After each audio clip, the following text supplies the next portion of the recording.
కైలాస దేవాలయం భారతదేశంలోని మహారాష్ట్ర రాష్ట్రంలోని ఎల్లోరాలో ఉన్న గుహ దేవాలయాలలో ఒకటి. ఈ దేవాలయం ఒకే రాతితో చెక్కబడిన అతిపెద్ద పురాతన హిందూ దేవాలయాల్లో ఒకటి. దీనిని కైలాసం అని కూడా అంటారు. ఒకే రాతితో ప్రత్యేకంగా చెక్కబడిన కైలాస దేవాలయం ప్రపంచంలోని అత్యంత ఆకర్షణీయమైన గుహ దేవాలయాల్లో ఒకటిగా పరిగణించబడుతోంది. ఈ ఆలయం 276 అడుగుల పొడవు, 154 అడుగుల వెడల్పు ఉంటుంది. ఇది కొండపై నుండి మొదలుకొని నిలువుగా నీడను కలిగి ఉంటుంది. ఈ ఏకశిలా ఆలయాన్ని నిర్మించడానికి దాదాపు 4 లక్షల టన్నుల శిలలను వందల సంవత్సరాలుగా త్రవ్వించారని అంచనా. ఆలయ గోడలపై లభించిన ఉలిజాడల ఆధారంగా 3 రకాల ఉలిలను ఉపయోగించారని పురావస్తు శాస్త్రవేత్తలు భావిస్తున్నారు.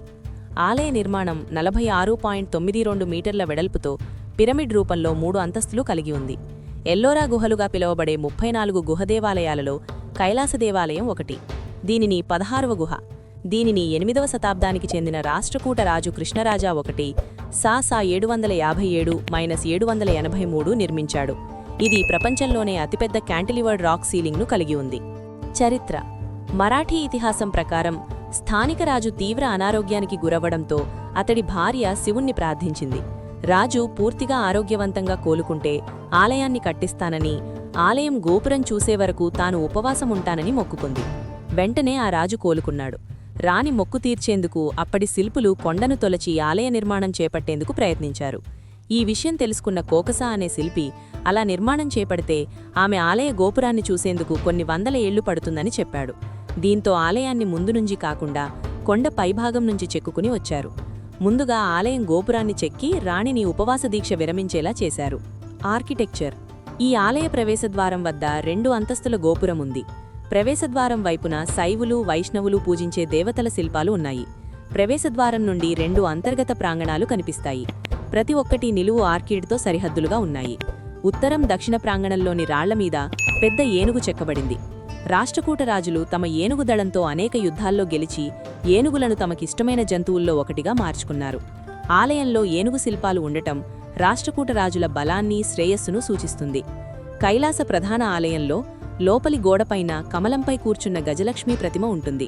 ఆ ప్రతిమ వెనుక 4 ఏనుగులున్నాయి. 2 పెద్ద ఏనుగులలో ప్రతి ఒక్కటి పై వరుసలో ఒక కుండ నుండి గజలక్ష్మి మీద నీరు పోస్తున్నట్లు చిత్రీకరించబడ్డాయి. 2 చిన్న ఏనుగులు దిగువ వరుసలో తామర చెరువు నుండి కుండలను నింపుతున్నట్లు చిత్రీకరించబడ్డాయి. శిఖరం దాని క్రింది అంతస్తు నుండి 96 అడుగుల ఎత్తులో ఉంది. గర్భగుడి చుట్టూ ఒక చిన్న అంతరాల గది ఉంది.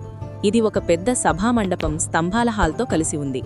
దీనికి పక్కల అర్ధమండపం, ముందు భాగంలో అగ్రమండపం ఉంది.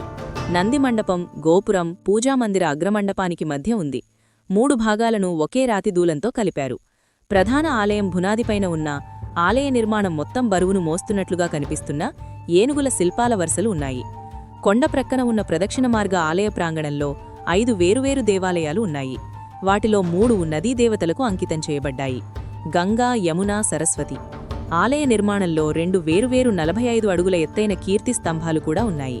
ఒకప్పుడు ఈ స్తంభం పైన త్రిశూలం ఉండేది, కానీ ఇప్పుడు లేదు. ప్రధాన ఆలయానికి ఇరువైపులా ధ్వజస్తంభం వెనుక వెలుపలి గోడపై మహాభారతం, రామాయణంలోని కొన్ని ఆసక్తికరమైన సన్నివేశాలు చిత్రీకరించారు. రామాయణంలోని 7 వరుసలలో కొన్ని సన్నివేశాలు చిత్రీకరించారు.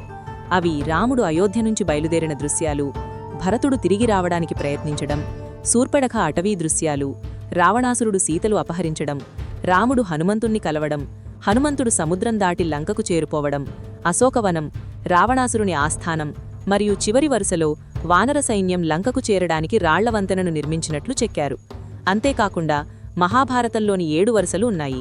అవి కృష్ణుని ఆరంభ సాహసాలు కింది 2 వరుసల్లో చూపించారు.